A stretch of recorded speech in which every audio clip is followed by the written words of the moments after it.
তোমার স্ত্রী কেমন দেখুক, বলো। নবীজি এক যুবককে এই প্রশ্নটাই করছিলেন না? নবীর জামানায় এক যুবক বলছিল, ইয়া রাসূলুল্লাহ, আমি জিনা করতে চাই, ইযান লি বিজিনা, আমারে জিনার অনুমতি দেন। নবীজি তখন তাকে 5টা প্রশ্ন করছে, 5টা। বলছে, যুবক বলো তো, তুমি কি চাও তোমার মায়ের সাথে কেউ জিনা করুক?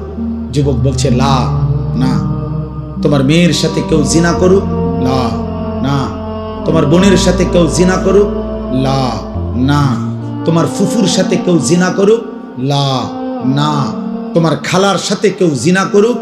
লা ইয়া রাসূলুল্লাহ, না নবী, আমি এটা চাই না, আমি এটা মানি না নবী। আল্লাহ নবী বললেন, ওয়ালান নাসু লা ইউহিব্বুনাহু লিউম্মাহাতিহিম ওয়া বানাতিহিম ওয়া আখাওয়াতিহিম ওয়া আম্মাতিহিম ওয়া খালাতিহিম। তাহলে যুবক, কোনো মানুষও তো চাইবে না তার মায়ের সাথে কেউ জিনা করুক, তার মেয়ের সাথে কেউ জিনা করুক, তার বোনের সাথে কেউ জিনা করুক, তার ফুফুর সাথে কেউ জিনা করুক, তার খালার সাথে জিনা করুক। তাহলে যুবক, তুমি যেই নারীর সাথে হারাম সম্পর্ক করতে চাও, সেও তো কারো মা, কারো বোন, কারো কন্যা, কারো ফুফু, কারো খালা। তুমি যেটা চাচ্ছ না নিজের জন্য, সেটা তুমি অন্যের জন্য। তারা মানবে কিভাবে? যুবক চিৎকার দিয়া কাঁইদা বলছি, ইয়া রাসূলুল্লাহ, আমি আজকে তওবা করলাম, কসম করলাম আর কোনোদিন এমন হারাম করব না, হারাম নারীর কাছে যাব না। আল্লাহ নবী বললেন, কাছে আসো। তো যুবককে কাছে নিয়ে নবী তার বুকে হাত দিয়ে আল্লাহ নবী দোয়া করে দিছে, 3টা দোয়া। আল্লাহুম্মা গফির যামবাহু, আল্লাহ আমার এই যুবকের গুনাহগুলো মাফ করে দেন। ওয়া তাহহির কলবাহু, আল্লাহ তার অন্তর পবিত্র করে দেন। ওয়া হাসসিন ফারজাহু, তার লজ্জাস্থানকেও পবিত্র করে দেন।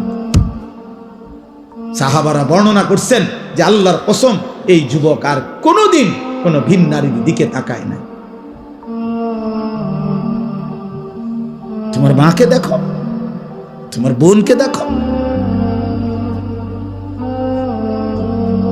আয-যিনা কারজুন। অনেক নওজোয়ান এত রাত কষ্ট করছো তোমরা, এই জন্য বললাম, এই বন্ধুর কথা মনে রাখো আব্বা। আয-যিনা কারজুন।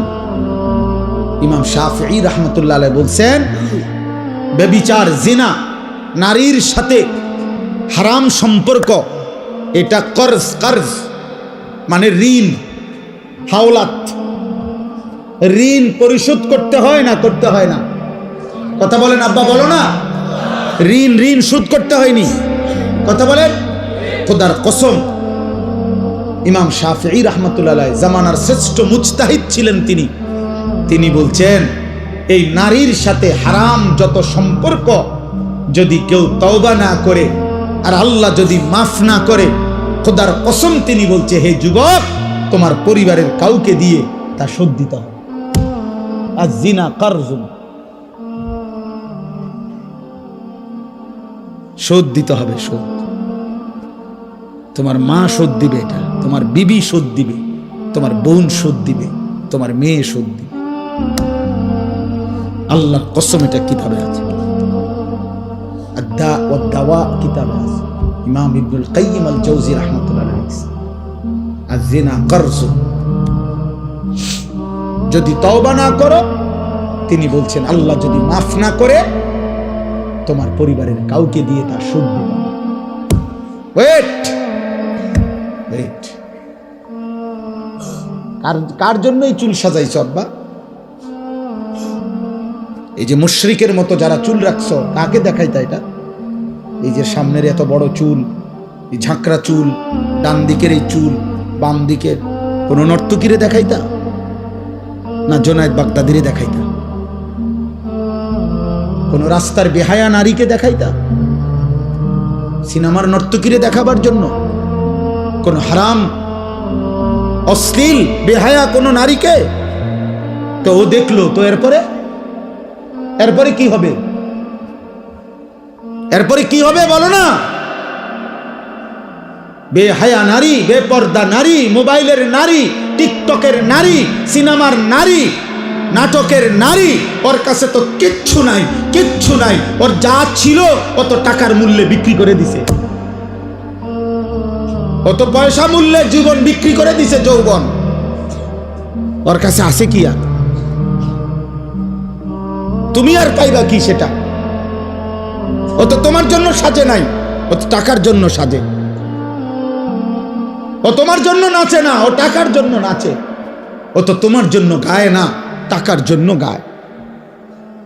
ও তোমার জন্য অভিনয় করে না, ও তো টাকার জন্য অভিনয় করে। ও তো নিজেই বলে আমি একজন অভিনয় শিল্পী, আমি মূলত আসল কিছু না, আমি অভিনয় করি। অভিনয় অভিনয়, আমি ধোকা দেই, ধোকা ধোকা। নাকি বলেন ভাই? মুজিব ভাই কর অভিনয় হে নিজে কয় নাই? সেই তো বলতেছে আমি অভিনয় শিল্পী, আমি অভিনেতা, আমি অভিনেত্রী, মানে আমি অভিনয় করি, আমি ধোকা দেই, আমি আসল না, আমি আসল না। অতএব দয়া করে রাত গভীরে কষ্ট করছেন প্রিয় নওজোয়ান, মায়ের হক আদায় করো, রবের হক আদায় করো। আলহামদুলিল্লাহ রব্বিল আলামিন। আল্লাহ বলছে বান্দা সমস্ত প্রশংসা আমি আল্লাহর জন্য। চারিদিকের যত আয়োজন, সৃষ্টির যত আয়োজন, যেখানে যা, যেখানে যত সুন্দর, যেখানে যত হাসি, যেখানে যত মায়া, যেখানে যত ভালোবাসা, যেখানে যত রূপ, যেখানে সুন্দর, সবই আমার, সবই আমার। ফুল হাসে আমি দিয়েছি, পাখি হাসে আমি দিয়েছি, গাছ সুন্দর আমি দিয়েছি, হ্যাঁ স্ত্রী সুন্দর আমি দিয়েছি, ছোট্ট সন্তান সুন্দর আমি দিয়েছি, চোখের সুন্দর আমি দিয়েছি, হাতের সুন্দর আমি দিয়েছি। গোটা কায়নাত বান্দা আমি আল্লাহ নিজ হাতে ইন্না জাআলনা মা আলাল আরদি জিনাতাল লাহা, জমিনের সব কিছু আল্লাহ বলে বান্দা আমি সৌন্দর্যময় করে আমি বানাইছি, আমি বানিয়েছি, আমি সাজিয়েছি। অতএব সব প্রশংসা আমার, কারণ সবই তো আমার। কার?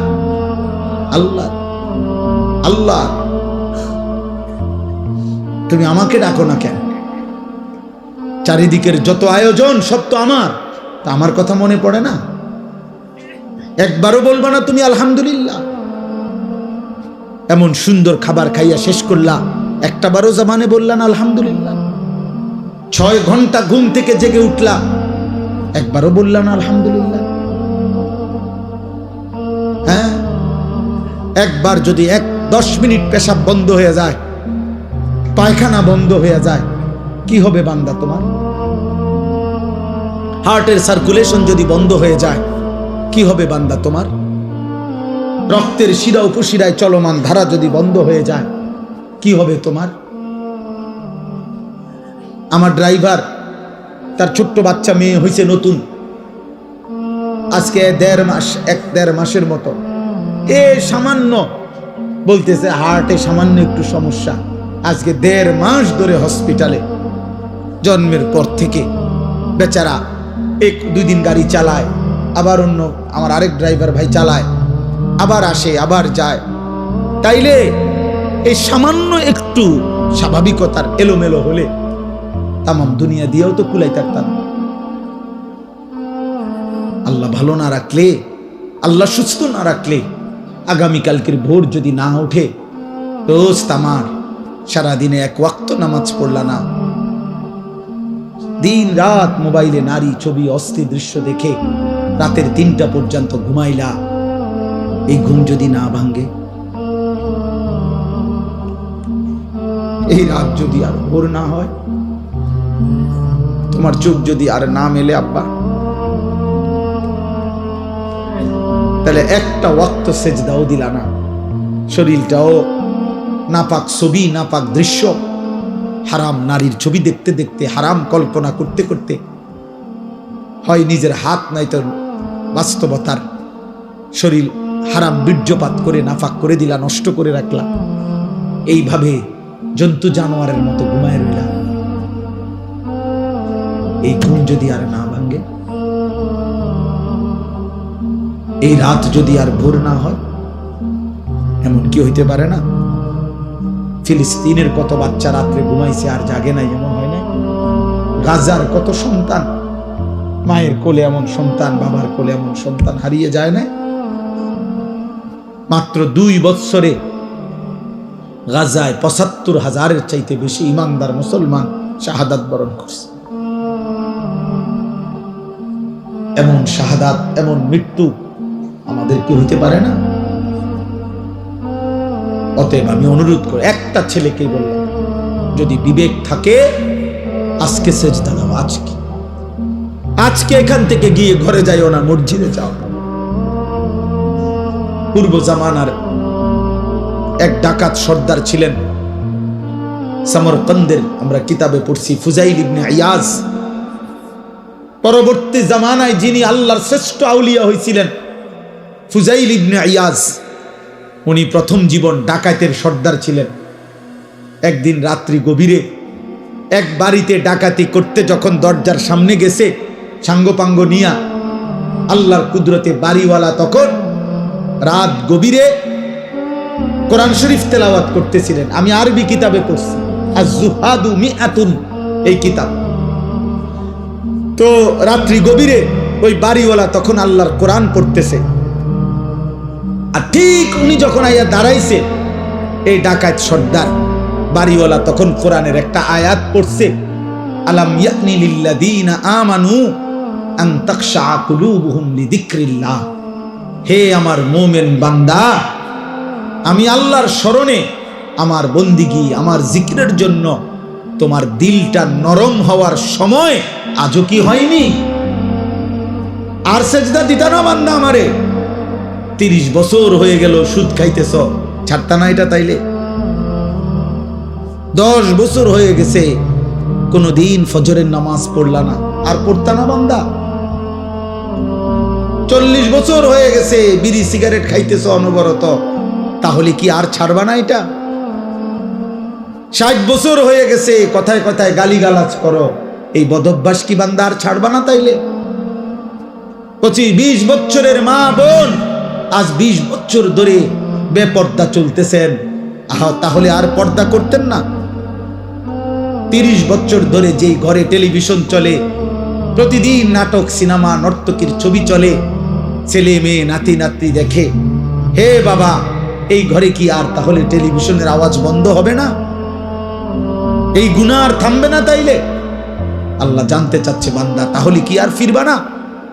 এ কথাইটা উনি শুনছে, শুই নাই, কিতাবে লিখছে ফাওয়াকাফা, ফুজাইল থেমে গেছে, আর দরজায় হাত দেয় নাই, ভাঙে নাই, ডাকাতি করতে বলে হাত দেয় নাই, ফাআদবারা, পিছনের দিকে চলে আসছে, আয়েশা 2 হাত তুলে একটা চিৎকার দিয়া, গভীর রাতে চিৎকার দিয়া বলছে, বালা ইয়া রব্বি কদ আনা, এই রব সময় হয়েছে মাওলা, সময় হয়েছে রে মাওলা, আমি ছেড়ে দিলাম না, আমি ছেড়ে দিলাম, আমি করব না আর ডাকাতি। এরপরে উনি তওবা করে, রাত্রি গভীরে তওবা করে সেদিন থেকেই ভালো হয়ে গেছেন। পরে এই সমরকন্দ, রাশিয়ার একটা এলাকা, ওইখান থেকে হিজরত করে মক্কায় আল্লাহর ঘর কাবার পাশে, এরপরে বাকি হায়াত, মৃত্যু পর্যন্ত তিনি বাকি হায়াত কাটাইছেন। ফুজাইল ইবনে ইয়াজ সাইয়্যিদুল আউলিয়া, আউলিয়াদের সর্দার হইছেন। ওই জামানার খলিফা ছিলেন উনি, যখন মক্কায় ছিলেন, পরবর্তীতে আউলিয়া বুজুর্গ হইছেন এই ডাকাত সর্দার। তখন খলিফা ছিলেন মারওয়ান ইবনুল হাকাম। ওই কিতাবে লিখছে, পরবর্তীতে এই ডাকাত সর্দার যিনি আল্লাহর ওলি হইছেন, এই ডাকাত সর্দার ওলি যিনি হলেন, উনার কাছে একটু দোয়ার জন্য ওই জামানার এই ইসলামী খেলাফতের যিনি খলিফা ছিল মারওয়ান, সে আসতো ওনার সাথে সাক্ষাৎ করতে। আর আয়েশা সর্বপ্রথম হযরতে ফুজাইলের 2টা জুতা বুকের মধ্যে নিয়ে লাগায়া হযরত ফুজাইলের সামনে দাঁড়াইয়া বলতো, হযরত, এই বাদশাহ মারওয়ান আপনার কাছে একটু দোয়ার জন্য আসছে। যিনি খলিফা, যিনি বাদশাহ। এজন্য প্রিয় ভাই, রহম করো, এমন সুন্দর জীবন নষ্ট করো না, এমন মালিক বইলো না। আল্লাহ বলছে রব্বিল আলামিন, আমি গোটা জগৎ সমূহের প্রতিপালক, আমি রব, আমি শুধু সৃষ্টিকর্তা না, আমি শুধু বানাইয়া ছেড়ে দেই নাই, আমি লালন করি, পালন করি, আমি রব, আমি শুধু সৃষ্টি